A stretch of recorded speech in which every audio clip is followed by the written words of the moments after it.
তারা আন্দোলন করতেছে, তাদেরকে অতি সত্ত্বর নিয়োগ দিতেই হোক। আর ছাত্ররা মাস্টার নাই রুট ব্লকেজ ওই স্কুলের মধ্যে তালা লাগাইয়া আন্দোলন করতেছে। তাহলে নীতিতে কার? 10,323 চাকরি যাওয়ার পরে এই পুঁজিগুলো তো খালি সরকার কাছে টাকা আইতেছে।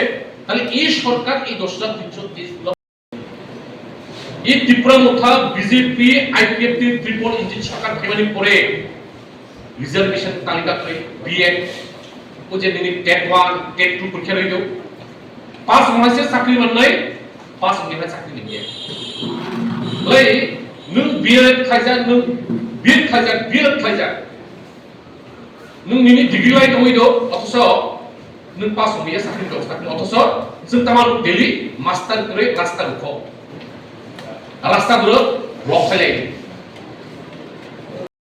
বুকু আছে কি আপনি বুমবো ফাসাবো গার্জেন সাবো যদি অভিভাবকের নাম যদি না জানে আমরা সমাজের মধ্যে পরিস্থিতি কিভাবে পাবো। সংগঠনের যদি আগামী দিনে আমরা কনভেনশনের মাধ্যমে এখানে কমিটি হবে, কমিটির মাধ্যমে আমরা সংগঠনের কাজ করতে হবে। সংগঠনের সম্পর্কে যদি সংগঠনের অভিভাবক সংগঠন যদি আমাদের জানা না থাকে তাহলে তো সমস্যা হবে। নমস্কার, আজকে সাবরুম মহকুমায় ট্রাইবাল স্টুডেন্ট ইউনিয়ন টিইউসির সাংগঠনিক কনভেনশন। এই কনভেনশনের উৎসাহ উদ্দীপনার মধ্যে প্রায় 60 জন প্রতিনিধি এখানে উপস্থিত হয়েছে। এই প্রতিনিধি থেকে আমরা এখানে 19 জনের একটা কমিটি হয়েছে।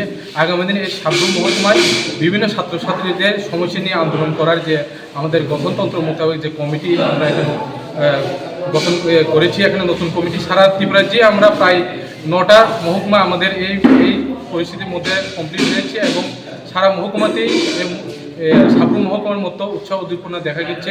আমরা আগামী জুন মাসের 9 তারিখ আমাদের কেন্দ্রীয় কমিটির সাংগঠনিক কনভেনশন করছি এবং সারা ত্রিপুরায় যে আমরা এই টিইউসি সংগঠনকে উদ্দীপনার মধ্যে আমরা এই সংগঠনকে উজ্জীবিত করার জন্য আমরা এই আন্দোলনকে এগিয়ে যাওয়ার জন্য সকল ছাত্রছাত্রীদের কাছে আমরা এই আবেদনটুকু সংগঠনের পক্ষ থেকে জানাচ্ছি।